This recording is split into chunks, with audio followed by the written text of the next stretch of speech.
right, guys, we are back. Podcast number 18. Special guest today.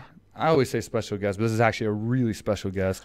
10 years I've trained with this guy, Noad Lahat, or better known as Neo. He goes by just Neo because he's such a ninja. And training buddies at AKA for many, many years.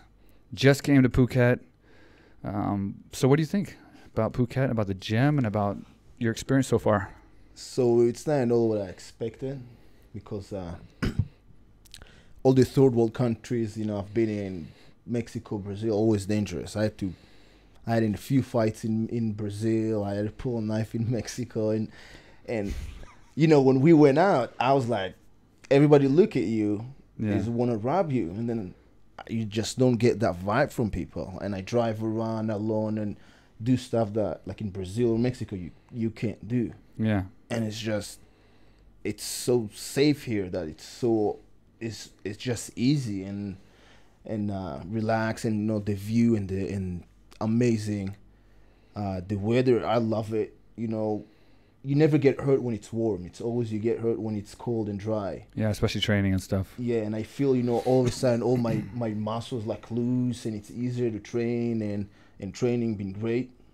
I love it here. I'll definitely. You know, you could just asked me before you came. I could have told you it was safe. You didn't have to like, be paranoid for the first 2 days. It's like, not creeping paranoid, around. Cautious.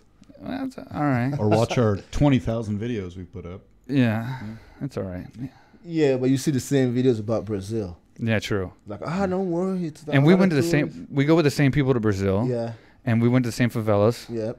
And there's some scary shit in those favelas, dude. But I'll be honest with you, I was scared a couple times. What year were you there? Rosahina, I was in, man, I couldn't even tell you. If Mark was with me, he's great at dates. He knows everything, but I couldn't tell you. July 8th, 2011. No, but so I've been there like 3 times. So when you were, but when I was there with Hiko, it was I was getting ready to fight. I was gonna fight David Mitchell, and the fight got canceled. But it was like then I can pre-camp.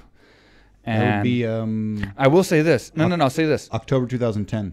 I'll say this. They were having war because they were preparing for the Olympics. Yeah, for the Olympics. And all the tanks were coming on the street. And like at one point, I actually went to Flamingo to Nova União because I was training it with Hiko during the day for gi jiu-jitsu, and I was sparring with Nova União and Flamingo. And one of the times I went to Flamingo, there was nobody there because they were in the favelas, and they shut everything down. And there were like tanks coming, and like there was war going on, and like it was fucking chaos, dude. It was like all over the news and everything. So whatever time that was when I was there the last time. Thanks for the invite. Not the last time. The last time was with but the time that I went to the favelas with Hiko and everything, which may not have been the best time to go visit the favelas. Sounds like a blast, literally. Yeah. Yeah, it's gross. The favela is gross. It is, but it is the best view. It's weird. Yeah. So in America, like rich people live in the mountains. Right, yeah. I've seen bad boys too. But I think the poor areas are in like the lower areas where they don't have a view, and then the richer people live on the mountainside overlooking the ocean, all this kind of stuff. In Brazil, the favelas are the most amazing views. Like we'd crawl to the very top, and it was just an outstanding view. Like, because so crazy. When it started, all the rich people lived on the beach.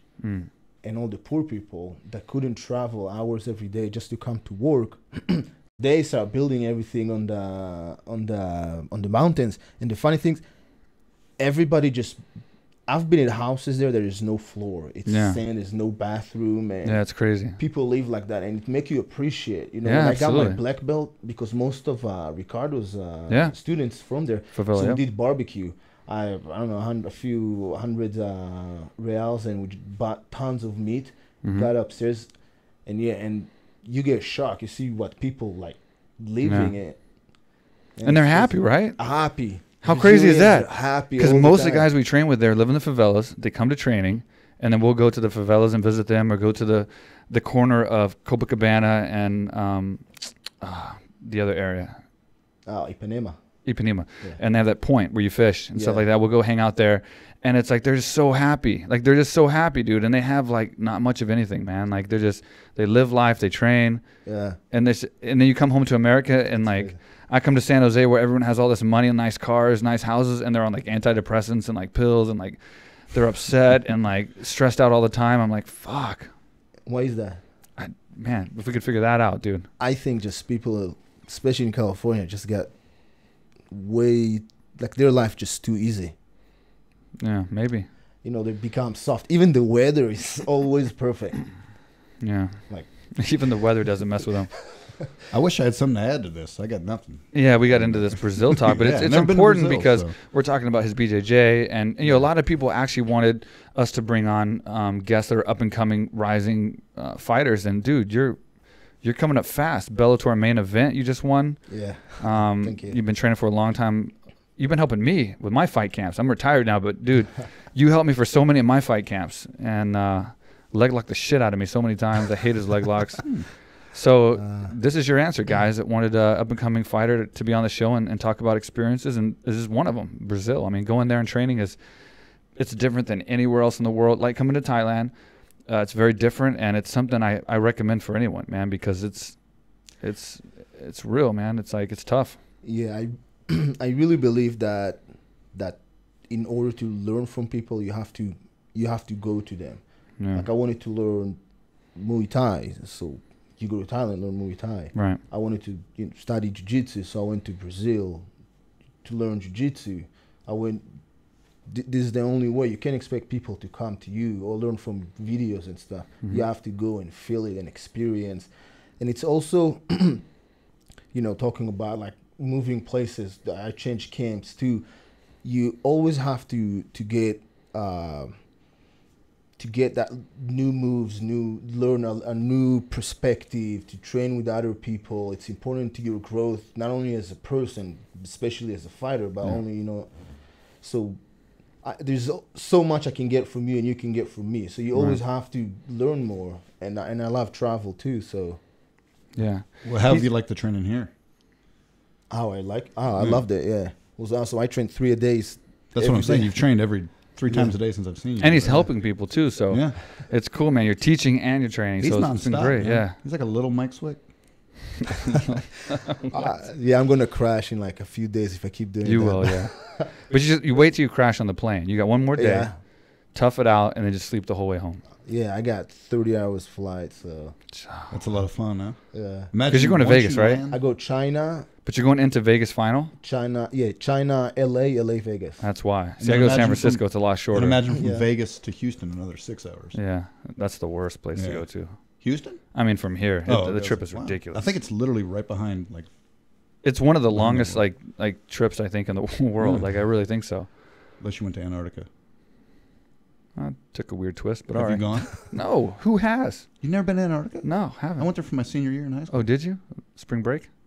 It wasn't spring, it was Summer winter break. Summer break. Looking for chicks? Cold ass bitches there. right? Good time. Yeah. So tell Saw us about your BJJ background and how you got your black belt and how many times me and you have rolled and Yeah. So I started training in judo when I was young, when I was 4 years old, and I was really dedicated. My whole life was about judo. My dream was to go to the Olympic. Age of 18, I joined the military. I was 3 years in Israeli army. After I finished, I went back to judo. I did one more year of judo. I competed, trained, and I was at the national team, Israeli national team, and it just got boring. So I decided to travel. I traveled to South America with all my army friends, and I was like, oh, I'm gonna meet them there. I was supposed to meet them in Chile. So I said, I landed in Brazil. I was supposed to be there for 2 weeks. I said, I'm gonna try this jiu-jitsu thing. So from 2 weeks, I was in Copacabana for 7-8 months until I ran out of money. Went back home. I was like, oh, I need to. There's no way I'm getting a job. This is what I want to do, and there's no money in jiu-jitsu. So I start fighting. yeah. Yeah, you know, I like that lifestyle. I'm my own boss. Nobody telling me what to do. I have my own timing, and all I do, my job is to get better every day. And the type of person I am, I'm, you know, sometimes a little bit obsessed, and I just like that feeling that every day, you know, I learn something new, you know, about nutrition or something, or learn about like when I came here to I wanted to work more on my clinch game with the Thai guys. Right. You know, so and I learned a lot here. You know, little tricks. You'll see it in my next fight, definitely. Yeah. March 23rd. March. Give a shout out to AKA Thailand for that. Yeah, definitely. We'll get you some shorts. Thank you. No, to wear in the fight. Oh, okay. All right, I see. Not just overall. And so I trained in Brazil, and then I ran out of money, went back to Israel. So I got to Brazil. After 2 weeks, I wanted to compete. Ricardo Vieira told me, yeah, you can't compete without white belt. Here's a blue belt, go compete. So I competed in a blue belt about every weekend. After 3 months, he gave me purple belt. It was like, yeah, okay, you can't be blue belt anymore, you know. Yeah. Because my judo background, I go to the tournaments and I just Right. destroyed everybody, like 8 tournaments in a row, just kill everybody. And I was like, okay, that's time, you know. And then I went back home, I started fighting. And I kept traveling, you know, I fought 4 times in Israel. Before, Israel is a small country and there's no one to fight anymore. So I traveled to US to start fighting, and at the same time I was doing US Brazil. I was still competing in jiu-jitsu. I competed a lot in jiu-jitsu. I competed many tournaments. I won World 2010 brown belt no-gi, and I got a few months after I got my black belt in Brazil from Ricardo. I won 2 more tournaments in Brazil as a brown belt, and then he gave me the black belt. And around that time, I was like, I decided that I competed a few more times, you know, just for fun, but I just couldn't do that anymore to focus on jiu-jitsu sport. Yeah. It just, you know, and you saw when I work with Anastasia, like trying to fix those bad habits from the sports it's hard. And sport jiu-jitsu is so different. It's so different. It's very good for you at the beginning as a fighter, and I'm happy because when I did my judo wasn't like MMA judo. It was strict judo. Same thing was with my jiu-jitsu. So the fundamentals at the beginning of the games, you have to learn that. But when you fight, you don't want to create the scramble. You don't want to have fun. You want the other guy to suffer. You want him to. Right. So you don't want to create. So it's a lot of like the little things. Like nobody care if you pass the guard, you go to mount. You don't get points for that. You get points for controlling the fight. So if I stay in if I realize that your guard just suck, I'm gonna stay there. There's no reason to pass. So that's the difference. So that's when I stopped around black belt. Like I was like, okay, I can't compete in those rules anymore. They're bad for my real career. Jiu-jitsu is fun, but this is what I'm gonna do. I'm gonna be a fighter. So I stopped competing. I focused more, but I was still traveling. I traveled.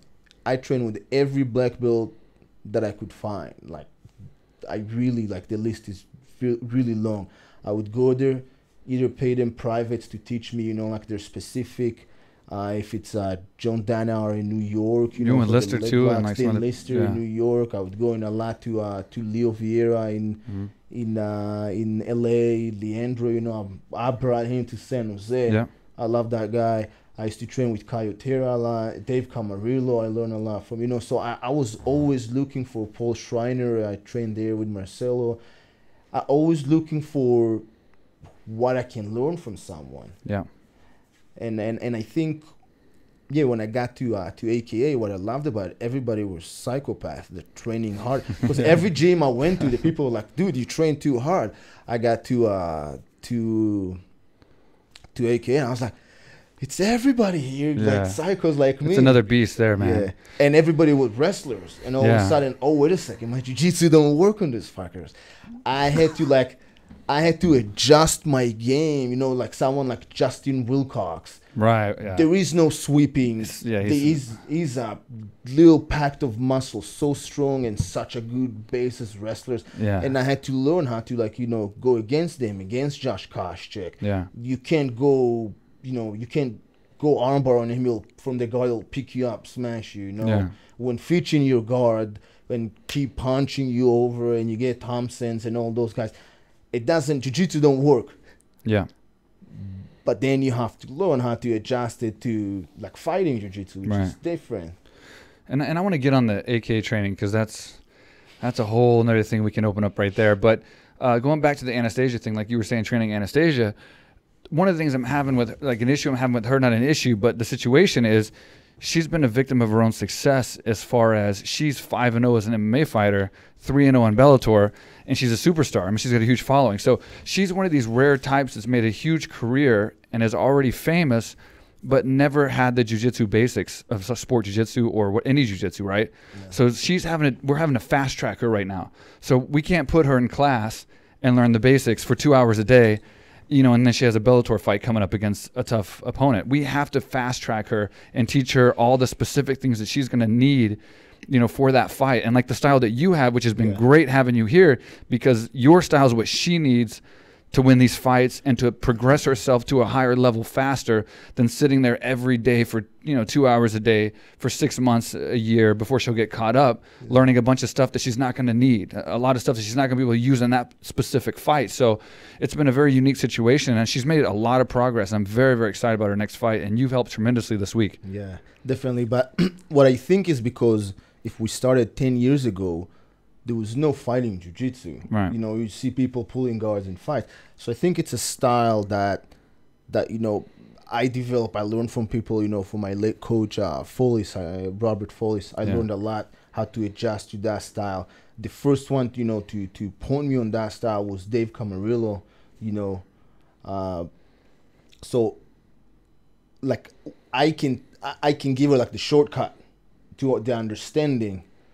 You know what I mean? Yeah. So, but if you don't have that someone to show you that, you know, like higher level than you, then you have to like really take all the steps and like the climb it almost yourself. Yeah, no, I agree. And then coming back to the AKA training. So when you came to AKA, that was the old days, man. That's when we were just like savages, and no gym I think trained like we did.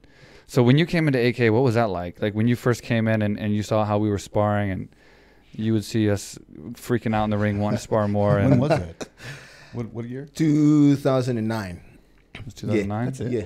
2009, I came, I knocked on the door, and I was like, hey, I want to come train here. And I don't remember who was in the front. It was like, okay, those are, and I came with my wife. She was my girlfriend then. We walked in. I was like, yeah, I want to train here. And I don't remember who was that gave me like the paper, the schedule, and it was like, yeah, so we have classes for kickboxing for beginners and jiu-jitsu. I was like, oh, no, I want to fight. And he goes like, oh, and he was telling me there's like a couple classes we can take together. I was like, no, I want to fight. He was like, oh, then that's not me. And he calling Bob, Crazy Bob. Hey, Bob, I got someone for you. And the perfect person for you to talk to. And I think at that time was Fitch in the ring, you know, remember the old ring? Fitch was there with, I don't remember who, but I was like, and I didn't know AKA. I just walked in. I looked for a gym in San Jose. I moved from San Diego, and all of a sudden I saw like, oh, I see a lot of familiar faces here, and Bob goes like, what's your record? And I think I was 4 or 5-0. I don't remember. And I tell him, I was like, okay. It was Monday. I was like, come Wednesday for sparring. Bring your gear with you. I was like, okay. I come on Wednesday. Khan was like, why don't you get in the ring, show us what you can do. And I get in the ring with Josh Thomson. He was getting ready for Melendez. Now, I'm like in jiu-jitsu shape. I came from Brazil to San Jose. Like I didn't spar in months. I'm like, okay. Getting into the ring with Thomson, getting my ass whooped for like 2 rounds. But I don't quit, and I swing the whole time, go crazy. But it was horrible. and I think Javier, like I come out and Javier Mendez goes like, you have heart. We need to work on your skill. You can stay. It was like, you're not a teammate, but you can train with us. I was like, okay. I don't think I never became an official teammate. Yeah, you did, man. No, like I never, like nobody ever like, hey, now you're a teammate. Yeah. It's like, this is a progression. Yeah, you find yourself. Well, since you were there so long, the last 4 guests we've had on, I guess it's a staple of the show to explain a Swick out. That's from Luke. That's from Luke. Well. I've seen it. You've seen it? No, you haven't seen it. Yeah, when I was in San Jose. The last 10 seconds. Well, that's... You haven't seen it like he's seen it. Well, back in the old days, dude, I was a savage, dude, and like he's seen the road like. You don't know it's a real training, if Mike don't grab his back, pick up his head and throw it, then kick it a few times and fuck dude, and curse everything and run to the back room. I didn't damage anything, and I didn't get never. Street fights. He used to grab like his gloves and throw it and like get. He was so emotional, like out of soft frustration, tantrums. or what was it? Because I want to keep fighting, and like and Hav would pull me out of the ring before I'd want to quit. Like no, not even that. I want to get the best of like whoever I fight, and if someone's beating me, and then Hav makes me stop sparring, that pisses me off. You know these are teammates and like. No, I get it, but I want to beat him up, and like that. Oh. That's just the mentality I had. Yeah. So even if he done sparring, but it didn't perform the way he wanted to, he would go crazy, throw his stuff, kick everything, go to the back room, come after a few minutes, and like we always did a team meeting. It was like, I want to apologize. I'm always out of place.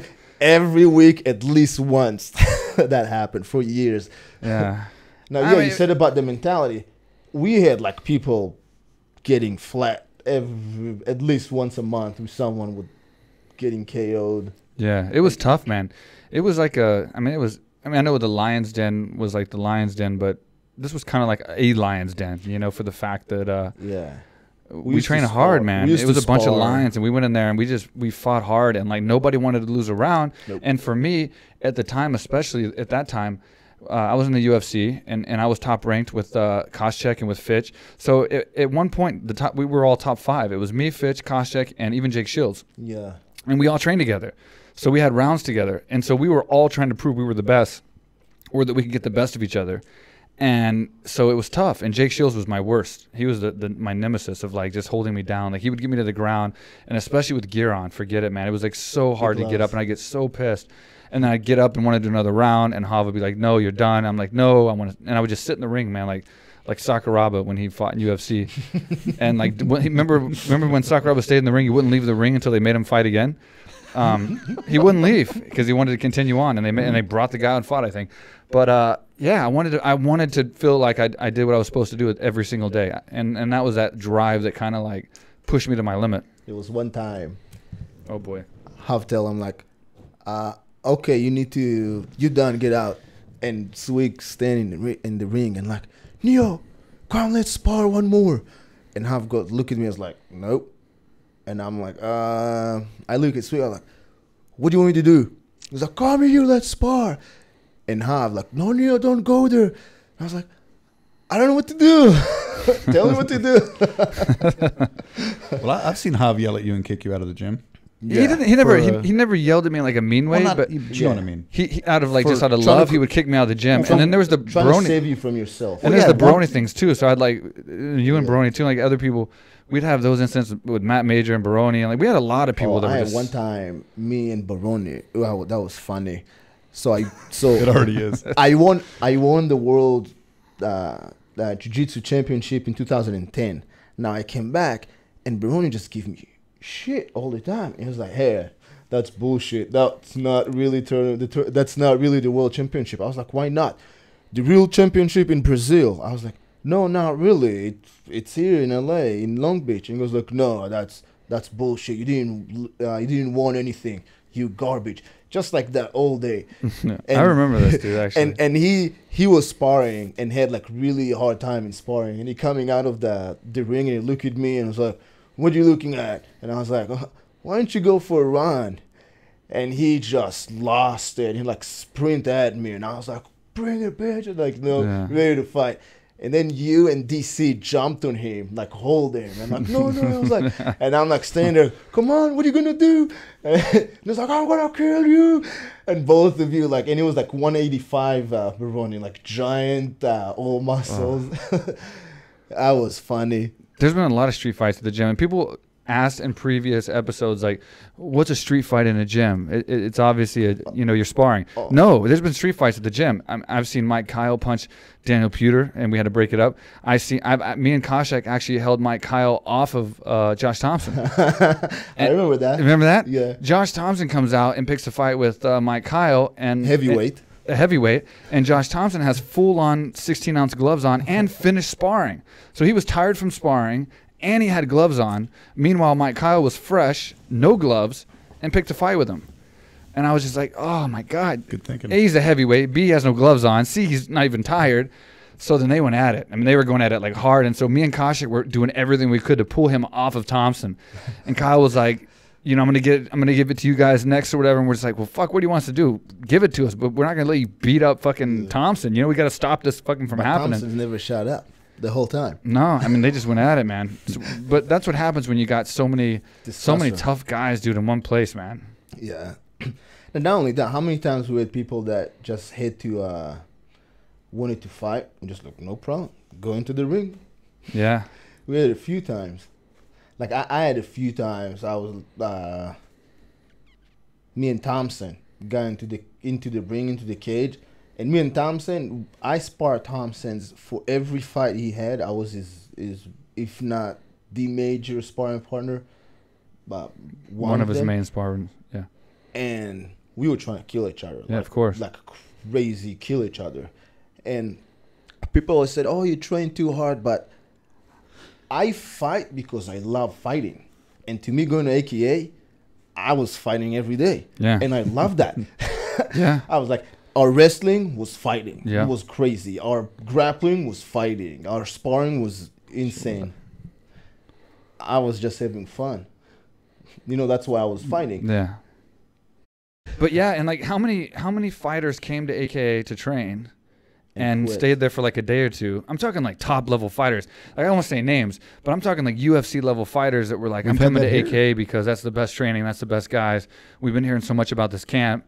These guys are savages, and they come in with like bags, like to stay for like their whole camp and like for months.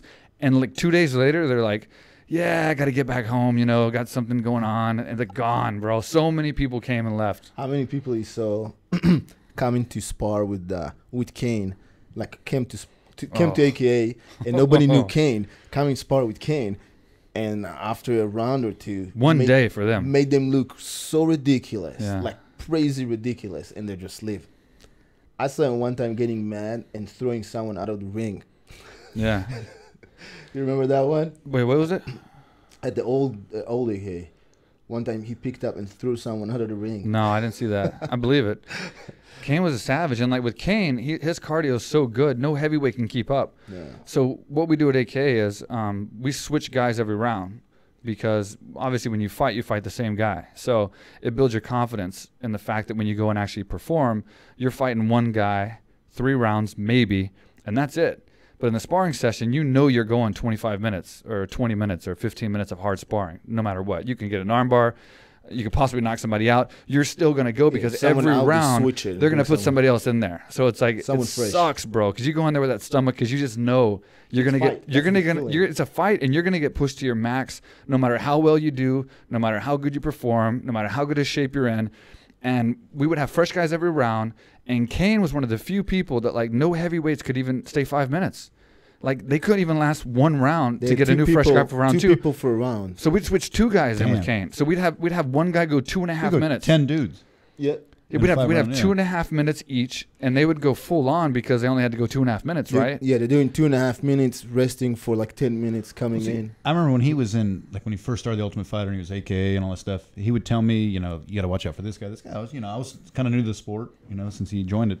But he's like, yeah, we've got a guy at the gym named Cain Velasquez. He goes, nobody will fight him. Nobody can beat him. He's like, you haven't heard of him yet, blah, blah, blah. This was what, 2004, 5? I mean, yeah. When he first came in, but we knew from the start. I mean, yeah, he just had that thing about him. You see greatness. Yeah, when you can recognize. Like, oh, okay, he's fighting. When you can dive into a gym like AKA, and then we look back like, wow, that means something, right? Because like not many people can come to AKA, like the old school AKA headquarters, and like make a name for themselves or get respect, especially that fast. So when he came in there and like got respect that fast, it was like, okay, he's a different guy. This is a different machine right here. Just like DC, you know, DC is a different machine too. Yeah. Luke took a little bit longer, but he became his own machine as well. I think Luke Khabib. had to grow up. Khabib, of course. Had to, like, you know, get a little bit more. He was, I think, more like a kid Yeah. that want to fight. He had to, like, man up, and that's what happened to him, I think, in a few.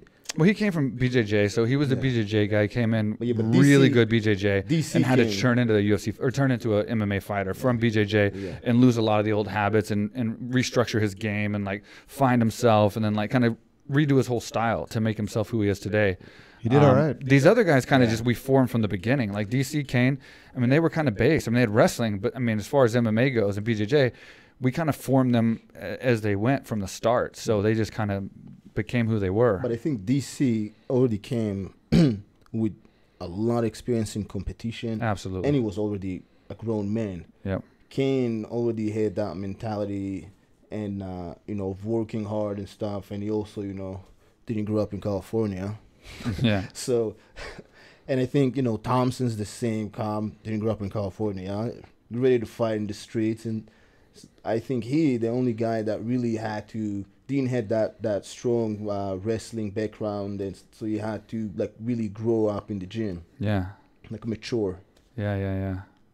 Yeah, Thomson was one of the only guys that was at AK before me that's still there, next to Javier and Bob, Wow. as far as the fighters. Yeah. We had Bobby Southworth back then. We had Trevor coming in from The Prangley. Prangley. Yeah, and we had Paul Buenatello and those guys coming back and forth. But on the staple team, we had Josh Thompson, Pat Minahan, who's since moved on. But Thompson's been like the longest member, I guess, because we all started out with Team Shamrock with Frank, and then Frank was the leader of the team. He was in the UFC. They used to go at it all the time.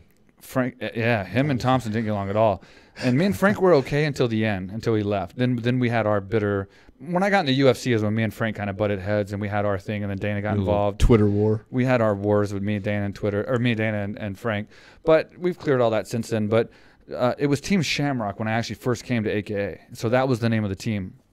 And then Frank left. They split from Hav and from Bob. And then the only person that went with him, I think, was Brian Ebersol. Everybody else stayed. And we were all just sitting there like, What do we our do? big star left, you know, our five-time UFC champion left. We're just a bunch of nobodies. Thompson was one of the most famous guys on the team. He had fought in a bunch of shows, like out in Hawaii and some big shows.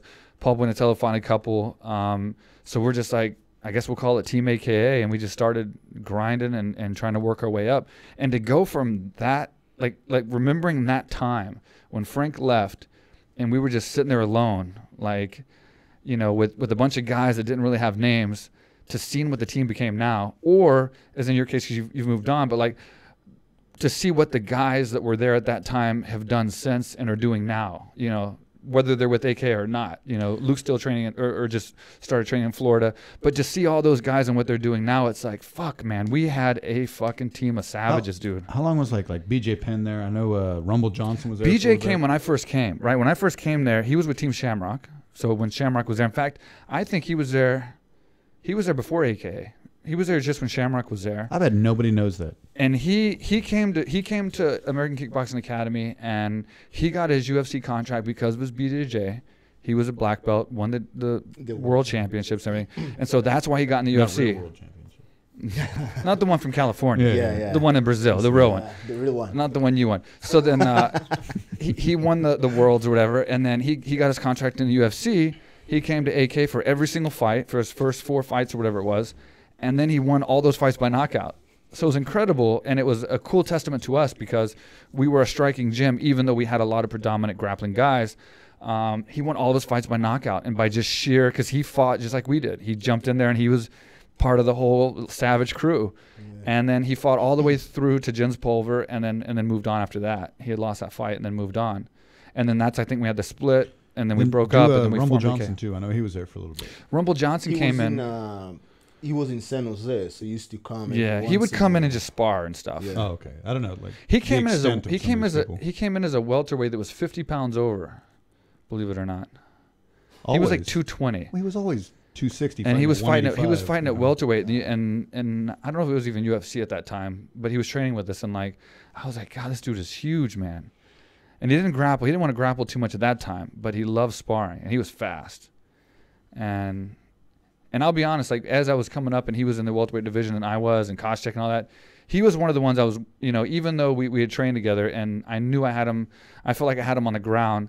His striking and speed and athleticism was so strong. He was one that I had my eye on that like I was kind of worried about.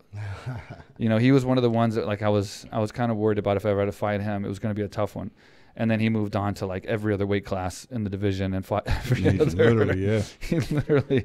He literally fought everyone. The two scariest guys I thought you were going to fight would be Rumble and Thiago. And you know how Thiago Alves, right? And I was so close. Dana came to Thiago. me. Not Silva, right? No, Thiago Alves. Not Paulo Thiago. Yeah, I fought Thiago Paulo Alves. Thiago. Yeah, that went great. Stop. I'm not good with Thiago, so I'm glad I kept it down to one. But I remember I won a fight in the UFC, and Dana came to my locker room. And that's the worst time to get a new fight, is right after another fight. It could be the best time, depending on how you look at it. But when you're like me and you're training so hard, like you saw how hard we train for a fight, and your whole mindset, everything you do is for that fight. When you have a date, your mind can't be anywhere else. Like you're on that date. Your food, your diet, your training, everything is on that date. You're counting the days till your fight. You know, me, like when I get like a month, you're crazy about that date, you know. In a fight camp, my wife, you know, doing pills, doing everything. I can't deal with anything. You're just completely overwhelmed with that date. So the worst time to get into the fight is in the locker room when you just want to fight, because you want that week at least that 1 week to just forget about fighting, party, drink a little bit, eat some good food. I would always go on a binge. Like before my fight, the last thing I did before I'd go to Vegas or wherever, I'd go to the store and I would just buy all this shit, like all these like brownies and like garbage food. It's a must. Dude, I'd fill the cart full of $50, $60, $70, $80 worth of shit, just complete garbage, and I'd stock the house. The hunger. So that when I came back from the fight, I was gonna just sit down and just binge for like a week. Like I'd buy all the stuff I couldn't have for like 3 months. So I was in the back locker room, and Dana came in there, and he's like, "I just won a big fight. I forgot who it was. It was my welterweight career. So one of those fights I won. I guess maybe Saunders or maybe it was Marcus, but whatever. They wanted me to fight Thiago Alves." So he came and he's like, "Swick, we got you a fight. Thiago Alves, here's the date. Get ready for it." Oh. And I remember thinking like I was excited because it was Thiago Alves, but I was like really injured getting to that fight, because you know me at welterweight. Yeah. I was frail, dude. I was like dying. I couldn't eat. I was sick. So like each fight was like, it was a miracle for me to get to a fight. And then if I won the fight, it was like, how'd I do that? Like how did I possibly go through camp and win a fight? And then here Dana is like, "I got you another fight, the scariest dude in the division. And it's gonna be in two months. There's no relax. And I'm already skinny, so like I have to get big again to get skinny again. Because if I go from skinny to skinny, I'm just gonna I would literally survive the fight camp. I didn't make the fight, but like I would have literally been at like I'd have been walking at like 165 had I started right back in fight camp for that fight, and it never happened. So, but yeah, I wouldn't have mind fighting him because of Koscheck. How I did with Koscheck in the gym, because of the reach and the length, it would have been an okay fight for me, to be honest. I felt comfortable in that fight. Fitch fought him twice, I think. Yeah. What about when you called out Anderson Silva? I called out Anderson Silva after he knocked out Rich Franklin at the press conference, no less. And Dana said, "Calm the fuck down." Because you know Bob Cook, right? Yeah. Bob Cook's like, I was like 4-0, 5-0 as a middleweight, and Bob Cook's like, "Call him out." Yeah. I'm like all shy. I'm trying to be the good guy, right? I'm not trying to be like the Chael Sonnen of UFC at this time. I'm just so happy to be there, and I'm on a 5-fight win streak, and I'm like doing good. Especially you don't want the extra pressure and so. But hey, to be fair, Anderson Silva just smashed out Chris Liebman, smashed out Rich Franklin. To be fair, what was he, 3-0? I mean, yes, 2-0 only. Yeah, exactly. I mean, but still, he was scary. No, but like I did want to fight him. I did want to fight him, no doubt, because that was a big fight. And Bob was like, "Call him out, call him out, call him out." So he was on the podium or something. You still can. They were doing the press conference, and they're like, "Who's the next fight for Anderson Silva?" Blah blah blah. And I was like, "Right here." I was like, "I'm the next fight." Wow. Yeah, it was one of those things. Yeah. Here. Yep. Right here. This one. And then Dana was like, yeah, you're definitely up there, Swick. You know, he's like, you're going to get the fight. We need you to get one more fight. You know, Travis Lutter was coming up for the next fight. Fuck. He goes, you get one more fight, and then we'll have you fight Anderson. So you're definitely there, but not next. And that's when I fought Yushin Okami. lost the decision, and fucking bye-bye Anderson Silva. Which could have been a good thing. Yeah. I mean, I can still talk right now. You know what I mean? Like a bad fight with Anderson Silva, I might not be sitting here putting my words together. So it's like, maybe it worked out. Yeah. Yeah, he was He was all right back then, huh? Yeah. He was pretty decent. 08, 09, yeah. And then he went from that to just smashing out every other person since then. What did he go, 13-0? It's like every fight he won from then, because I dropped to welterweight, and so he was middleweight, obviously. Every fight after that, it was just like... But even in his first one, how he knocked out Liban with a jab. Yeah, that was brutal, yeah. That was pretty... nobody knocking out Liban. Yeah. And he did it with a jab, I think. Well, he did it with like 4 punches or something that all landed. I mean, it was like 100% accuracy in that fight. He landed like... You know, Robert Follis, he told me, he was his coach. He told me that he... they pushed that fight and trying to like not fight Silva no matter what. Oh, really? They didn't want to fight him? Oh, they didn't want to fight him. They knew it's like... Because we know Liban didn't want to fight me for a while. There was a big argument, but... So they didn't want to fight Silva until the UFC forced them. Like either that or nothing. So they fight Silva. He was a beast, man. And dude, in his prime, he was pound for pound one of the best, buddy. Hey, you know, say what you will. I know sometimes whenever you talk, you're like, well, I've never been a champion, but, you know, but don't sell yourself short, dude. You literally, how many other people can say they were one fight away from George St. Pierre and Anderson Silva? But still one fight away. Who gives a shit, dude? That's still a long ways, bro. Still, though, man. That's what I mean, long ways, man. It was fun, man. And like I said, you know, It's part of the fun. it was fun. And the thing about it is like my last fight, you know, it was fun. I had a good time. I went out there. It was a good crowd. Fighting for me was fun, man. It wasn't like I never set out to make fighting my job. I never set out to be a lifelong fighter. I never set out to like, I love it and it's my life and it has to be a fighter. But it's like I always imagined progressing from fighting. I wanted to use fighting and be the best that I could, be 100% a fighter for a certain amount of time. Stepping stone. And then after that, come back to reality as far as like, you know, put fighting behind me and either have a gym or go into something else. I think that's the problem with a lot of fighters is they fight till they're 43, something like that, and then they have nothing. And I feel bad for them because they were damn near legends, you know. And the problem is like a lot of these guys they make a lot of money. And so you get these guys that are making a lot of money and they don't want to quit. It's almost any Even job. I have a six-figure contract with the UFC right now, so I'm passing up a lot of money to go back. But I know that if I go back and lose my other businesses or you know, things that I have set up, overall I'm going to lose out. I got you here, man. If you want to fight one more time, no, sorry, but buddy. But I will corner you. I want that free Reebok shit. No matter how much money you make in a fight, I mean, unless you're like GSP or unless you're like these main guys, like you're, you know, these top level guys.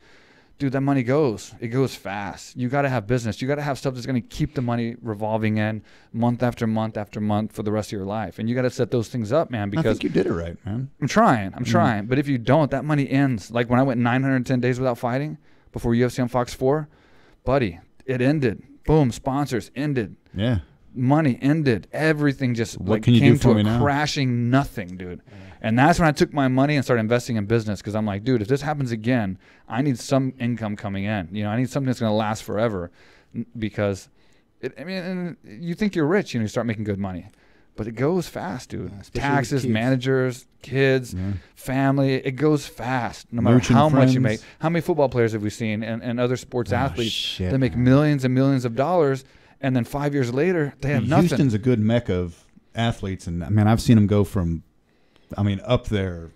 I mean, I don't want to mention your names because then they'll figure it out. But it's tough to watch, man. Because literally, it's sad. I mean, it's just poor money management. And you give a 22-year-old or when 25, whenever you got all or started. Yeah, but I think a lot of times it's not like that. Like, especially fighters, you can't go there without 100% believe in yourself that you're gonna be the next champion. Right. So when they get that. The checks at the beginning, they're like, this is nothing. I'm going to get more. Absolutely, 100%. They lose, and they don't get more. They start getting less. Or no fighting nothing anymore. And they're like, oh, shit. I just invested like 5-10 years, whatever, and I got no income now. Now you have to start in. Well, see, Mike did what's weird, I don't know how many can relate. I guess a lot now, whatever. But you went through the transition where, you had 14 patches all over your shit when you fought. Yeah, but you can't have it anymore. Well, that's what I'm saying. He went to where, bam, 0. It's Reebok only. And it was what, You got 15 grand, 12 grand. I don't even know. And sorry, I shouldn't have said the right amount, but anyway. Yeah, I don't think it was. It was less than that. Yeah, but still to go from all that to that, you know. Yeah, dude, in the prime, we were getting $60,000 for sponsors Didn't you for a get fight. 40 grand to wear a shirt? No, 15 from I don't want to say the sponsor, but for the shirt, and it was 60 grand for 3 of my fights. It was between 55 and 65 for just sponsors alone, and that was in the heyday. That was like when the economy was at the best, and then it dropped off completely. So even when we had sponsors, it dropped off because just sponsors to wear were, a T-shirt. Yeah, and it dropped off, and then the sponsors ended. So at the time that sponsors ended in the UFC, it was at the lowest, huh? Did you fight with Reebok deal? I fought on the very first Reebok card, UFC 189. Yeah, so I fought, I think, the one before that. Yeah, the last one before. Yeah, I fought on the last card with sponsors, and then I moved from that, and then the next fight, all of a sudden, no sponsors. Yeah, and I got $2,500 from for Reebok, and you know, all of a sudden, that's what I get. But you get those cool shirts with your name on it. Yeah. I give them all away. I took the whole everything, the whole package out. I gave it to everybody. Yeah, I Did you away a lot of swick it stuff. out with it? Just throw it in the stand? I don't know. I didn't throw my bag. I don't know why you keep saying I threw my bag. I threw my Well, gloves. Come on, man. I've I seen threw my you. shin kick his guards. bag, throw But the like Hobbs gloves. said, I see when never put broke pepper on anything. a steak. No, like Hobbs said, I never broke anything. I was very careful when I threw my tantrums. I never hurt anyone, and I never broke anything. So one time he hit someone. other people he would kicked like the glove, his glove, 16-ounce gloves, and he kicked it and he hit someone, and he ran straight. I remember who it was, like apologize and then run to the back room, calm down, and after a few minutes come back. Yeah, I will say, Mike, you are really good at apologizing. Yeah, you're. Hobbs used to get mad at me because I would like do something wrong during mitts, and I'd always apologize. He's like, "Stop apologizing." You really do apologize more than anybody I've ever met. he said that. He said that because I would do something wrong, and I'm like, "Oh, sorry." He's like, "Dude, just stop apologizing. Just do the mitts." No lie, I'll fuck up at work, you know. And like I thought I was gonna get it today for messing up that video, by the way, but we'll get into that. So like, he'll give you shit and then immediately apologize. Even when I did fuck up, and I kind of deserve to get yelled at a little bit, he'll stick at me like, "Man, hey man, you know, sorry buddy." But sometimes I lose my shit too much a little bit. Yeah. Dude, the amount of stress here, bro, in business is, and the people we've dealt with here, it's an all-time high, dude. Sometimes it's worse. It's worse than like swicking out at the old AKA, dude. Hold on, I gotta say, it's like you and running a business for 40 people. Oh man, so I got. What do you say? Wait, what do you say? It's like him in a taxi in Thailand. Hold on. Let me start. Hold on. Let's tell this story. We got. But yeah, we got a little time. Hold on. I've been in Thailand for 4 years, and it's pretty well documented on this series that I'm, you know, I'm not a saint here in this country. Yeah, definitely not. But I've never been kicked out of a taxi in my life. So let's set this up real fast. So we took Neo out. I took 2 taxis. Let's set it up first. I took 2 taxis in Thailand since I got here. I got kicked out twice. Yeah. No idea why. So we went out first. We want to show you the nice area, not nice area, but the busy area of Thailand. We went to one of our favorite places, and we got set up, and everything was good. A restaurant. And I left early because I was tired. You guys were doing good. And then what happened after that? Because all you had to do was get in a taxi and come home. That was it. Super easy. That's what I've been doing. And the one night Phuket didn't come. In 3 years, this is the only time Phuket hasn't driven us. He drives us everywhere, and he missed the call. He was asleep. And so we had to take taxis. So you guys were supposed to get in a taxi and come back, and then... No, first of all, you left without saying anything. I was tired, man. With my keys. I didn't know I had your keys. With the hotel keys. Because I drove us there. Yeah. And the keys were in my car. It's not like I took your keys. No. But they gave me like a giant key. So I'm not getting into the club with this key. It's a license plate with a key on it. You know you can take the key ring and take that off. No, you can't. Cause it was like a metal. I couldn't take it off. I tried to break it. Couldn't. Yeah. You could take you it and off. Mike can do it. Yeah. We could do it. I had to leave it in the car. And then you drove without it. And I'm trying to talk to him. But he is in a different dimension. I'm like, hey, let's go. And it was like, yeah, let's go. Well, let's get into that. What dimension was old Mark in? It was the fact that I woke up at 6 a.m. That's true. And it was about... No, I don't... I was drinking cough syrup. I don't drink Sprite. Yeah. What was that? Sprite? That was a lot. All right, many shots later. No, not many shots. So we're taking a For the taxi. record, I didn't drink we're taking anything. a taxi back. Somehow I got him out of the So was it a tuk-tuk or an actual taxi? No, It's a tuk-tuk. It was a tuk-tuk. Oh, you're looking at... Oh, I was so drunk. You didn't even know we were in? No. I don't even drink. know what's the difference. Tuk-tuk is the Now club I know. inside a little tiny The box. discotheque little It's like lawnmower with a Tupperware seat with in a it. Walkman in it. Yeah. So we driving there. All of a sudden, the guy stopped in the middle of the road. I want 1,000 baht. And he goes like, wait, what? You said 500. Yes, but you told me it's closer. So the whole way, Mark keep telling me. We're literally hey, 3 minutes away. Well, don't say where y'all were going. No, so he's For saying security reasons. he's taking the wrong way. I don't know why he's taking this such a long way. He took us literally around the entire island. Like it was a visa run. And then he just stopped in the middle of nowhere. You give me 1,000 baht or you come off The now. one time. Yeah, I was like, When is the last time we took a taxi or a tuk-tuk? And I've never been kicked out of one. how Long much story is, short, how we much got is kicked out. 1,000 baht? $30. So I told him, fuck you, I'm not giving you shit. We got off. That's probably why things went my south. my Yeah. first I mean, night in town. And Yeah. then we're like, okay, Mark, let's get another taxi. Look around. There is not even nothing. No, there's nothing. He was like, No. there is no taxis around here. I was like, what's the problem? We're in the middle of nowhere. So we start walking. All of a sudden, I see a car. I stop in the middle of the road, waving. It's a taxi. Stop. We're jumping in. We jumped in. How much you want? 500 baht, which is 1,000 baht, and we just made it home with the Yeah. first one. I even offered the guy. I was like, "Look, I will give you another 500. You just take us home.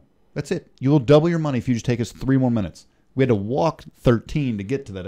Anyway, long story short, we got. I didn't pay him 1,000 baht. I don't care. No, I did. I did. You don't mess with Thai people here. All right, so your experience about Thais in Thailand overall, being here in the land of smiles, how has that been? So Like I told you, I came here from like Brazil. Yeah. When you gringo, you know, and stuff, there's like, you don't go some places at night. You don't Yeah. show, you know, your phone and stuff like that. And you don't have it here. And the people are friendly. Yeah. Like, everybody speak English somehow or understand when you go into shops. I didn't have to learn any Thai. I don't know any Thai words. In Brazil, I had to learn Portuguese because otherwise you can't communicate. Yeah, right. And here, people are really nice. Like, wherever you go, I just travel on the scooter all over the island. Yeah. I love it here. Like, the vibe you get from people is very friendly. They want your money, so they invite you for the businesses and stuff like Yeah. that. Overall, I had a lot of fun. I had a good time, and I came here to start my camp, you know, get into shape here, and I love it. It's cool. Might have to talk a little closer to the mic. Look at me looking out for you listeners at home on the Yeah. audio platforms. Oh, we're getting a lot of hate about the audio. We're doing it ourselves. Hey, guys, again, we are here doing it because we want to get these episodes out and do more. We're in here by ourselves. We have no sound guy. We have no video guy. Yeah, we put this together in our third room, guys. It's not like we're in Hollywood these Studio last two 6. episodes, the one before this and this one, we've done completely by ourselves. But I do want to say, going back to Brazil, there's a lot of talk about how dangerous it is and all that, but I will say how you can beat the danger is just wear shorts and a tank top. Like, it's not dangerous because people want to just cause crime and, like, kill you. It's dangerous for opportunity. It's dangerous because people want to make money. They don't have money for food. They want to steal what you have so they can sell it and stuff like that. So if you're not walking around with, like, big cameras and, like, things like bags, things like that, no Don't one's be going to mess with stupid. you, dude. Necklaces. When I was in Copacabana and I was in Brazil, Ipanema and all that, I'd walk around with shorts and a tank top all day, all night. Nobody ever messed with me. You wore a shirt? Same. I was, and flip flops. Like, if you look like you have nothing to steal, no one, they're friendly. if No, you- no that's one's what gonna you mess told with me you. too. No one's gonna or mess if with you're you. not being stupid. Just don't be out there with So your don't be iPhone afraid 11. to go to Brazil. I mean, it's a great place, and it's safe to an extent, but it's very, very dangerous to another extent. Like, you know, if you go to the wrong area, if you go to the favelas and you're not with Yeah. Ricardo and You're not and, with the locals. and the guys that can get you in there, and man, when you go in there and you see those guys with, like, headsets, And guns.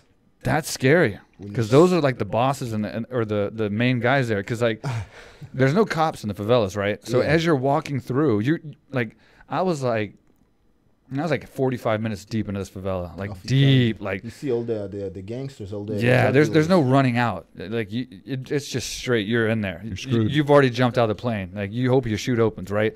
So I'm like 45 minutes in.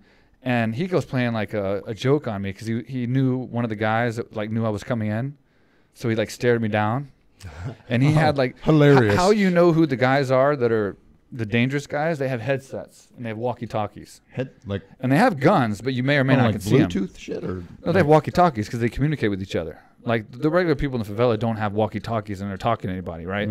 These guys have walkie-talkies, earpieces, and they're strolling around the favelas. And they mostly have guns, you can see, but sometimes they don't.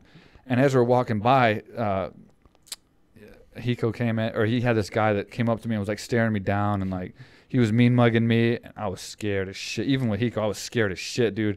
And I just kept walking, and like, fuck fighting, dude, in UFC. That doesn't mean shit when you're in a favela at like 6 p.m. and like it's getting night, and like, you know, you got guys with like guns, and like you're completely out of your element, dude. So you know you can't do shit if they decide to just take you down. And we walked by, and I'm like, because he said something as we walked by, and he was staring at me. And I was like, man, what did he say? He's like, man, he said, you look like a fighter because your ears. And he said he bet that he could kick your ass right here. And I was just like, oh, shit. So I kept like turning around, but I didn't want to look at. He's like, man, I'm just kidding. It was like 5 minutes later. We're walking, and I'm like walking on ice the whole time. And he's like, I'm just kidding, man. That's my buddy. I told him you were coming. You're a UFC fighter, and he just wanted to fool you or something. But he never broke character. He never turned around and said, hey, ha, ha, you know, nice to meet you. Nothing. He just kept going. So my first time, I was fucking scared, bro. I was so scared. I'm being a tourist. I'm going. I'm taking pictures and stuff. All of a sudden, they love that. They love that. Yeah, 2 people on a scooter coming to me. You know, they're coming down the hill, and the guy in the back had a rifle on. Yeah. And they're coming in, and I was new. I think I was only maybe 2 weeks, 3 weeks in Brazil. I don't speak any Portuguese. Yeah.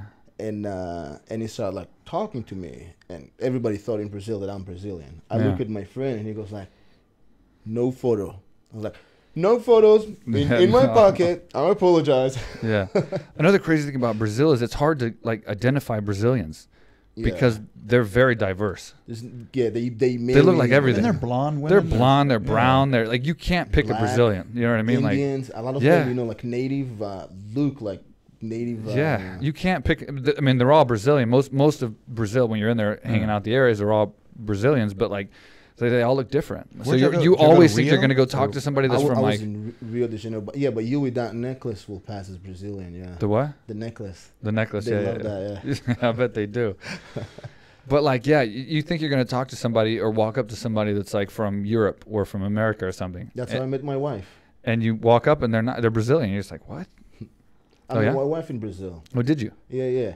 They thought me and my friends, they thought we're Brazilian. So they're like, oh, maybe you can show us around. Like, oh, we don't know Portuguese. We don't know shit. Yeah. So your wife's Brazilian? No, she's American. No. Oh, she's on vacation. In San Jose, yeah. Ah. That's how I end up in San Jose. So let's talk about, like, let's change subject real quick, just real fast before we wrap this up. Because we're the worst at wrapping up shows. Yeah. And then, guys, if you wonder why I keep looking back over here, I'm checking the camera, make sure it's on, checking our audio stuff. Because, again, we don't have our guys that are usually in here because we're just doing this. We've had a crazy long day today. Usually we got a team of 12 that help us out. Maybe not that many, but we put a long day in at AKA Thailand today. We're doing the recreation area with the basketball court. The bulldozer was in there today, like clearing the area out, which is exciting, and we're going to build this whole court and all that. So we had a really long day. Neil's about to leave. That's it. So we wanted to make sure and get this done today. And so we had to get it done. So we just came in here and did it. So I'm like looking around paranoid, making sure everything's good so we don't waste our time. But getting back onto a different subject, what about Cubby versus Ferguson? What is your thoughts on that? Ooh, that's interesting. And so, Khabib Conor, if that ever happens. So I had 2 friends that fought Ferguson. Mm-hmm.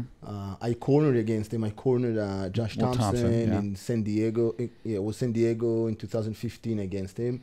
And I helped Kevin Lee train fighting him. He's very weird. He's not... You mean because he wears sunglasses inside the building, or that's just douchey, not weird. Okay. Yeah. But he's weird with. I didn't go that far. Wow.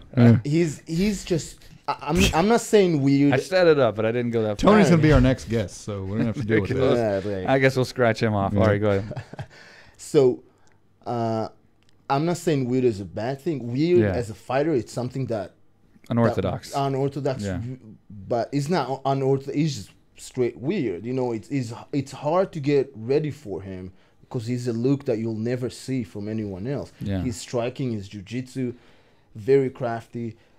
But Khabib, when he grabs you, Khabib how do you stop that strength that. How strong is he? Oh my God! Tell people how strong Khabib is, because we've never got into this before. Okay, so how strong is Khabib when he I've grabs been you? around strong people my Khabib. whole life. Khabib. Yeah. Khabib. I trained. I've been around strong people my whole life. Myself, yeah. You're next to one. Yeah. 10 years. I never felt. If you lock his hand, there is no breaking it. No, it's like brick. Well, not bricks. It's like just stone. Just. I saw him like grapple, wrestle Luke, and throw him too. You know, he's just so strong. Yeah. I don't. Even if you see his last fight, he took what is his name? Barbosa. He took him a few times down that he shouldn't. In weird ways. Like, I saw the same thing. Like his arm outside and just like slung him down.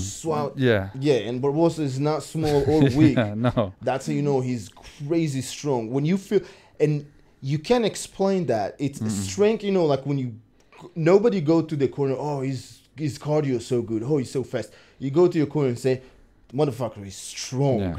And that thing break you. When you realize that he drag you to the ground and you can't get up, that's when you see. And he's punching you. He's holding you with one arm. Yeah, he's holding you with He's holding your arm. whole body with one arm, and you can't move. And he's punching you in the face. How many times did we see Barbosa get hit in the face, just straight punches right to his face, and there's nothing he could do about it? When you fight a bear, how fucking annoying is that, dude? It's not that Khabib's not technical, but he's not amazing. That's not what you say. Oh, his technique's so good. No, he's bowling people because he's so physically strong.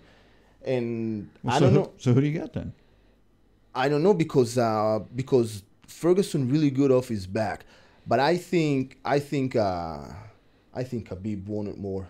Yeah, and he's also another thing about Khabib. When you grapple with him, he has that weird balance where, like, when he's taking you down, he makes you off balance in every position, so you never feel like you're in control. Like when you clinch up with him, you know he's in control from the start till the time you hit the ground. So the way there's not a lot you can do about it. Maybe you being BJJ black belt, but for me it's like that strength. He makes you so unbalanced, you're uncomfortable, right? And I'm just constantly like, wow, this sucks. You know, it's like I don't feel like I'm in control. But the way I see it, when I cornered Thomson hit so many cuts on his head from the elbows.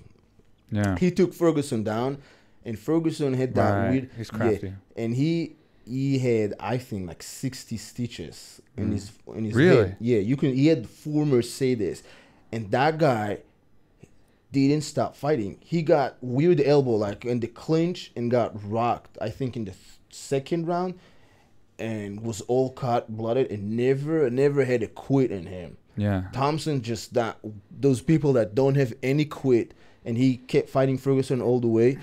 But I think that will be his main weapon against Khabib. But Khabib also got Thomson that fought him 3 rounds to help him get ready for him. Yeah. So and Khabib's not going to quit either. He's like a machine, and so that's one of his strongest assets. Oh, there's no quit because he can't go home. Right. Why he come from the society of everybody's fighters. You can't go home if you quit. What are you? I was just saying. I'm sorry. What about if you got who? Khabib versus Conor when that happens. Oh, that's easy fight. Yeah, I wanted to say we already know what he's going to say. Okay, yeah, I figured. I think Ferguson and Khabib and Kevin Lee all will destroy him. Yeah, here's the thing. So the reason, like I said, about Khabib being so mentally strong, it's going to make for a decent fight with Tony Ferguson because they're strong. They're mentally strong, right? So they're going to go to war. It's going to be an interesting fight. Conor, I mean, I love Conor. I love his act, and he backs it up. But he doesn't have the heart. Honestly, I'll be honest with you. Like, he didn't get choked out by Nate Diaz because of technique. He got choked out, I think, because he gave up. I think he gave that fight up. I think he was getting beat. He was trying to take Nate Diaz down. You know, he was going out of his comfort zone because he was tired and ready to get out of there. I love the guy, but he doesn't have the mindset that Khabib has. And in fighting, or Tony. And fighting, that's one of the main things. I mean, if you have that machine mindset, that killer drive inside of you, that's going to kill people. It's going to crush people. And I think either one of those guys are going to crush Conor McGregor. But I think Conor will fight him, and I think Conor will believe he's going to beat him, and I think Conor's going to put on the best show Conor can put on, and hats off to him. He'll build the fight, but he won't beat him. But I'll say it on the record. I think Conor, he got that shotgun left hand. But and he does have a hard left hand, for sure. He does. But I think that's his only weapon against. But how many times did he hit Floyd with that? Floyd, I mean, Floyd 40-ounce gloves. But we've seen Floyd get rocked. I mean, he didn't hurt Floyd. Dude. Don't even bring boxing into this podcast. I'm just ever again. I'm just saying. Ever again, dude. I'm I just love saying. boxing. You love boxing. Yep. That's What? it. The podcast is over. Yeah. I think thanks for coming out, guys. I started appreciate boxing when I started training with boxers, and I can appreciate that. Like I'm not really watching boxing, you know, but I love training. I mean, I don't know. Yeah. Well, Jimmy Zimmerman is a good boxer. He trained at AKA. he's my coach. Yeah, he's a good called boxer. me all my UFC fights. My last fight in Bellator, he called me. Yeah. And he officially beat my ass more than anybody else before every one of my fights. You know, Jake Shields sparred with him once. And he came out. No, he beat Jake. He came down the ring and look at Bob and say and tell him he's the toughest guy no one ever heard of. Yeah, and I'm not saying he's a better fighter than Jake in No one MMA can or take him anything. down. But I will say this: were you there for that sparring session? Yeah. When Jake couldn't take him down? Nope. Okay, Yeah, I so was there. You couldn't. so right. I had this argument with Hav. He's a boxer? I think it was Hav I had this Boxer. argument with because he was saying how can't pass Jimmy his hands. wasn't as good as Jake. Overall MMA for sure, of course, Jake's an But it doesn't outstanding matter. fighter. He'll win the fight. But in that sparring session that we watched that time, Jake couldn't take Jimmy down, and Jimmy was a far better boxer. He beat Jake. I mean, he legitimately beat Jake. I mean, he's a mean boxer, bro, and like he literally beat my ass before every fight. He ruined my confidence before every fight, and somehow I won. It's weird to get beat up like fight week, or I guess So the second week out. I train with him for every fight. He's and good, that's how man. I felt. I used to get so mad, so I started leg kicking him. Yeah, there you go. good idea. He Didn't does- see that coming. I'm too mean or too angry to like. I was swicking out on him and trying to like do that. No, That didn't he work. hit kicks. That didn't work, dude. Yeah, maybe I should have started kicking. So you're telling me a boxer hates getting leg kicked? Yes. Okay. I'm learning shit today, you know? Obviously, I can't. I He- wasn't there. Y'all's 11 but years together. He at also AKA. a black belt in jiu-jitsu. Yeah, yeah. So Dude, the thing about Jimmy is, man, Wait, God, is he he had really? so much potential, man, to make it in I give him something. the black belt. Yeah, he had so much potential, and still he's so good, man. But so that's He's one of the thing. best guys that's never fought in big shows. I think his hand was so good, so he couldn't spar any welterweights. He Yeah. had to spar Cains and Right, those right, guys. right, the bigger guys. And every time he would trying to get ready for a fight, you know, sparring the big guys, getting injured, getting his nose smashed, getting See, his. is that the unsung heroes of the gym? The guys that just get the shit kicked out of them to help these guys reach the plateau? There's a lot of those guys, but there's a lot of guys that actually do well. There's a lot of guys at AK right now that were there when I was coming up and we were coming up that are still there that gave us hard rounds and were actually really, really good, but they've never made it to the big shows. But they're really good fighters. And there are those – I think every gym has those guys that are just tough guys, really good guys in the gym. And there's a lot of guys at AK, a couple of them, they just don't perform when they fight. You know, they're really, really good in the gym.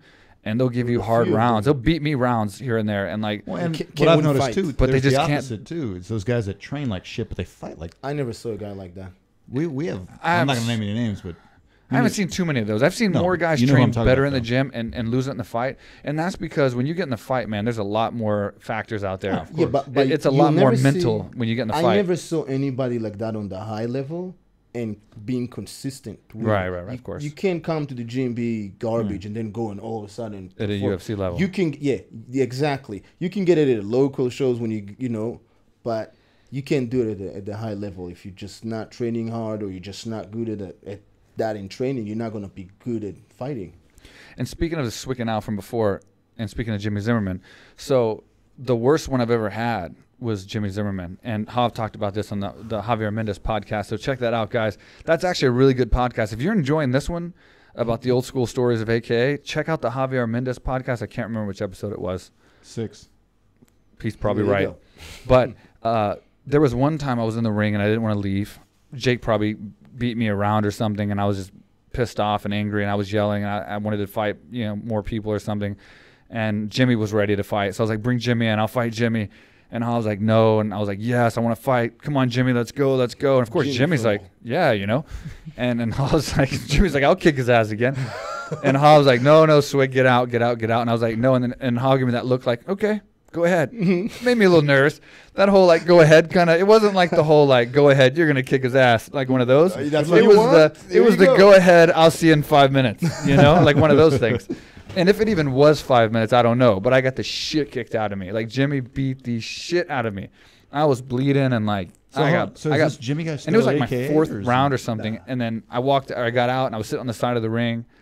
and I was in La La Land, just like, man, I shouldn't have asked for that fucking last round kind of thing. And Hav came over, he sat down next to me, and he's cool. He'll sit down next to you and kind of look at you and be like, do you want that last round? And I'm like, you know what, Hav? I think maybe you were right this time. I think I might not have should have had that last round. That was a stinger. Like, I can't wait till I might not even remember this conversation. Dude, but that was a promise stinger. me you can get him on here when he comes here in, what, 2 weeks now, right? By the way, fun fact update, Mr. Javier Mendez will not be coming to Thailand. What? Yeah, just found that out today.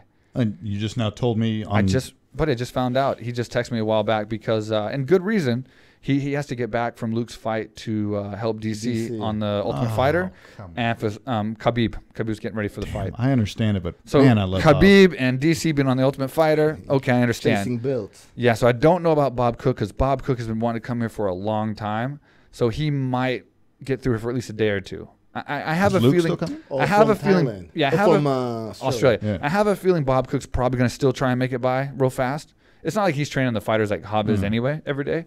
So he might come by. Luke is just, I mean, you saw Luke just post on Instagram. He can't wait to get here. So he's definitely I saw planning. that. Unless something comes up, he's here. He's I've coming. got to hang out with this guy again. But yeah, so sorry to break the sad news to you there. Yeah, I know you love Hob. We Dude, all he's love Hob. top 5 in my best men in the world. Is that weird? That's a little Yes. weird. Really Well, weird. he knows actually. what I mean. I'll text him later. But he's not coming to Thailand, so we might have to Skype him in on a future episode or something. Maybe we can Skype him in from the Ultimate Fighter when he's doing that or something. I don't That's know. not the same. I want to touch him and hold him Oh yeah. in a fun way. Get I kicked got out of a a taxi story with him? about Hobbs. We got a good story here. I want to A hear good this. story. I love Hob stories. I remember I think maybe 2011. Uh-huh. I got in a fight. I'm going to a fight. He's in my corner. I had Javier, Fitch, and Bob. How'd you lose that? And Damn. so Or did you the lose it? guy Sorry, I was just- the guy was you Yeah, know those so- guys that lotioned a little bit the night Yeah, yeah, before yeah. and they're really slippery. And I was sick. That was before I was diagnosed, and I was sick, and I didn't know I was anemic in that fight, really bad. I remember like clinching with the guy, and I was so weak. I was cutting down and couldn't even put my weight back up. So I fought 146, and the guy was so stronger than me, and I couldn't take him down, and I was in so much pain. I couldn't breathe, and I'm thinking I'm clinching with him, holding him against the cage, and I'm thinking to myself, fuck this shit. I'm going to the corner and I tell him I keep going. I can't keep going. That's it. So rounds over. I'm going to the corner and and Hav look at me. Hav didn't get in. He looked at me. Nia, do you want it? I think I was like, I can see him saying that. fuck yeah, I want it. So I'm sitting and Fitch and Bob do this, do that, and all I'm thinking is, okay, I got 30 seconds. What do I do in 30 seconds? So fight start. I swicked out 30 seconds, knocked him out. Always works, right? Always work. Yeah, something happens, right? What I was this like, guy's okay, name? Do you all know? I have is 30 seconds. That's all I have. I go in, just throwing punches, knees, so many, and the ref jump in, stop it. I lay on the ground. That's it. I'm done. Bob's coming. Get up, you want? I was like, I'm not getting up. You need to carry me to the locker room. I'm done. That's funny, man. Dude, Bob is savage. A lot of people don't realize. I hope he's on the podcast. He's savage. Yeah. I could tell stories about Bob all day, man. He's one of those old school fighter types. I had to fight Bob Cook to get in. on Yeah, I remember to that. Team AKA. He was the surprise match that Frank Shamrock had me fight. So we had this whole tryout that lasted like 2 hours where I was just exhausted. How'd you do? And then I had to put MMA gloves on and fight Bob Cook. Anyway, we'll get into it later. But another fun You wanna story wait for was that till he gets here? yeah, hopefully. And then this kind of sums him up a little bit. But I went to Florida to fight on Frank Shamrock's show. Man, what was it called? A shoot box, and it was in a pit. It was like the Kumite. It wasn't even a ring or a cage. It was in a pit. Good old days. And I was fighting a Naga champion, this grappling guy, and I'm a striker, obviously. And I was supposed to be fighting at 185, and I was trying to cut on the plane a little bit and like get ready for the fight. And like the morning of the weigh-ins, Bob Cook comes in. He's like, "Well, I got some good news and bad news." He's like, I was like, "Well, what's the bad or the good news?" He's like, "The fight's still on, everything's fine," because we couldn't find my opponent. And he's like, "The bad news is your fight got moved to 205." And I'm like, 205? And I'm like cutting weight and like trying to make 185. And I didn't eat nothing on the plane all the way to Florida. And I'm like, 205? I'm like, but we're not 205. And he's like, well, one of you are. And like that's classic Bob, That's dude. Bob. That's classic Bob. And he was laughing. And I go to the weigh-in, and this guy's drinking water. He weighed in at like 206 or something. And I was like, I'm 187. I forgot what it was. Yeah. Fight ended well. In fact, his name was Butch Bacon. So that's an interesting name. But that's classic Bob right there. Is like this the knee to end it? Which one was this? Swick out punches. Who's the guy you need that? Kingo Ura, the Japanese guy. Yeah, that you were about to smash and Herb Dean stepped. Was it Herb Dean? Herb, yeah. Yeah. God, that guy's done. Herb's ref more of my fights than anyone. Yeah, I think he's been in more fights with Big you John. than you. In fact, Herb's me, it's fought Big John. some of my opponents. Swear to God, Herb Dean fought Joe Riggs in a previous fight in heavyweight, and then later I fought Joe Riggs in the UFC after Joe Riggs beat Nick Diaz. I think Joe Riggs beat Nick Diaz, and then I fought him next. He beat Chris Lytle, Nick Diaz. I fought him, and Herb Dean couldn't be the ref because he fought Joe Riggs previously in a smaller show as a heavyweight. That was weird. Joe Riggs, is that the Swickatine?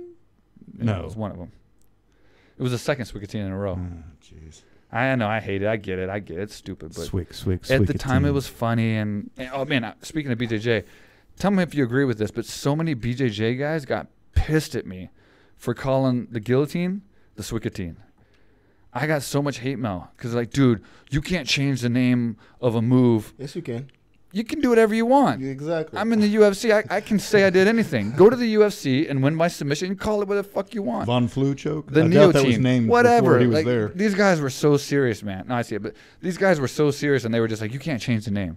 This has been around for like hundreds of years, and you can't just change the name. They're so fucking serious, bro. They were so mad. And then the other half, or not half, but the rest of the people were swicking everything. Like every other word was like swick of this, swick of that. Swick So burns. it caught on, dude. It was cool. It's Remember kind the of Swick burns? It was cool, man. Oh, even to our jingle, Swickatine, which we had to get rid of.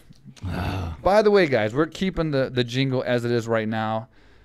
More people like it than don't, so I'm sorry if you don't like it.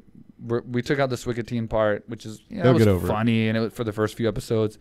But we're gonna keep Nobody ever this. said shit till the We're gonna 16th keep this episode. jingle It's for a crazy. while because we keep getting people that are saying it's catchy and all that, and that's what you want in a jingle, right? It's supposed to be catchy. That's what I want. So, anyway, we'll wrap the show up, dude. We're the worst at wrapping up shows, so we're actually going to do it this time. So, anything you want to add, I'm just curious how this is going to show up on camera. Mr. Neo? Psychedelic. Psychedelic. Anything you want to add? What about the gym? What about the gym? Real quick, just do a quick. Yes. So I really enjoy the gym. I really think it's one of those gyms that You got to be fucking Dude, I kidding just me. want to turn that off. amateur. I'm sorry, people. Sorry. Unbelievable. So it's either like if you're a professional fighter getting ready for a fight like me or like Luke or Cody that you had, or just a kid that wanna try Muay Thai, not even sparring, just try like what it is, or that lady that wanna lose weight, or just come, you come into Phuket and check it out. It's really I think it should be one of like on the list of what to do in Phuket. But as far as like, because I always ask everybody this from AK, but as far as when I was coming back and forth to Thailand for so long, so many years, did you think I was going to build a gym? Or was part of you saying like, what the fuck is he doing in Thailand? Because I kept coming back. Everyone said that. I kept coming back and everyone was like, dude, where's your gym? You got some pictures? And I'm like, not really. Here's some grass. So like, did you think I was like building a gym and it was going to be what it turned out to be? Or did you think like, dude, he's just having fun, dude. This dude is like, he's getting done with his fights and he's fucking going to Thailand and wilding out. I thought you smuggled drugs or something. That's what DC Why said. does everybody say you're smuggling Everybody drugs? says I'm smuggling drugs, dude. There's not a big drug trade in Thailand. And I'm not even like a drug user. I don't know. I think like third world country. Why the hell will you come here to to get your life here? You live in California. You see it now, though, right? I get it. Totally. Now you get it though, right? 100%. Was it a bad move or no? 100% support. All right, good. Yeah. So it's good to have you here, man, dude. Yeah, It's man, been it's good seeing awesome. you again. It was. Yeah. It's was great very having fun. guests I know here. I promised you so long. I'm coming. Yeah, I'm coming. you did. Finally did it, and now I can tell for sure that I'm keep coming. I'm Buddy, trying to I'll convince say- him to come back the end of the year to come do a fight camp with us or something. For sure. Yeah. And we'd love you. We'd love to have you here. I'll give And you I- half off. And I'll say, man, I love having these high-profile UFC guests and Bellator guests and stuff like that. But, dude, guys like you that's been around with me for years and spent hours on the mats training, dude. I fucking love having you guys here, man. It's been an unbelievable week. I wish we could have done more, but, man, it means a lot to me to have you here, brother, for sure. And so I'm so glad you like Yeah, it. man. Sucks you're leaving in 2 days or a Yeah. day. Shit, a day and a half. Yeah, something like that. I'll come back. I'm gonna kick someone's ass, have a Yeah. baby after that, and then come back. A baby. Yeah, different my, people, Congrats. right? my All wife right. is due in April. Congrats, brother. So I'm gonna fight a few weeks before. So my first son, I fought 4 weeks after. Mistake. Yeah. I Yeah. had that Yeah. bad performance, say the least. I won the fight, grinding and stuff. But this time, fight, baby, then Thailand. Perfect. Yeah. That's a perfect. That's what I did. Yeah. Fight baby Thailand. Mhm. Oh. Yeah. I So haven't- cool, man. I've only done one of those. I really appreciate you being a guest on the show. I appreciate you helping out Anastasia. You've done an amazing job teaching her Kudos. this week. And I'm glad you had a good time in Thailand. Yeah. Awesome. We got a couple more nights, so it's not over yet. No, And you're definitely coming back, right? definitely. All right, We're brother. gonna watch some fights. Yeah, let's do it. Yeah. All right, guys. Thanks for tuning in. Thanks for watching. Thanks for bearing with us. It's going to get better Mike, and better. We never ended one without doing this. Too far. Yeah, you're welcome. But yeah, we're gonna get our guys back in here for the next podcast. We've been trying to just doing them, getting them Yeah. out there. So that's what you guys wanted. So we're trying to do it. So this was a last minute thing. It's I think I'll be shirtless next 10 one, by the way. p.m. right Mike. now in Thailand. So The last after a comment I long read is day. they want me shirtless the next podcast. nobody so. wants you shirtless. Nobody dude. wants. No six pack, no topless. Yeah. That's the rule. Have you not Yeah. seen this motherfucker? All right, no. guys. All right. Thanks for watching, guys. Tune in and please subscribe. If you're watching this, if you've hung in this long and you're still watching, Yeah, God bless you. there's no reason why you shouldn't subscribe because it only gets better from here. Or Trust send me. us shit. We like gifts. No, just subscribe. Just subscribe. Send us We got to shit. get to 50,000 for this guy to fight. It's going to be the best episode ever. He's fighting a Muay Thai fight. He's scared of his own shadow. The guy's never fought. He's never trained. He smokes. He drinks. I'm He gonna is- open 50,000. And this is supposed to be my. accounts It's and 50,000 also accounts. subscribe. Hey, what's worse is, did you hear the way he Tell just your described friends me? to subscribe. He's supposed to be my corner man. Lovely. I'm going to help you, buddy. Oh, I I'm can gonna- tell. You're going to You've need been it. motivating the shit out of me. I'm just getting subscribers because I want to see you fight. I wish we had said 25,000 because then it would have happened so much sooner. We're already over 4. Yeah, we're fucked. So we don't need 21,000, but now we need fucking 40. So we're gonna get 4,000 comments No, saying how it's much this 49. one sucked, huh? Not even 49. My math is so bad. 46. All right, guys. it's Hey, you time know to I go. like stuff sent here. Send Mike a calculator. Those are fun for him. It's 10 o'clock. I've been up since like, One. whatever. Whatever, dude. It's been a long day. How does it work 6 hours It's before been a you long showed up? day, dude. It's been a long day. All right, guys. whatever. Thanks for watching. Thanks for viewing. Please subscribe. We got great guests coming up and a lot of good shit. So thanks, guys. All right.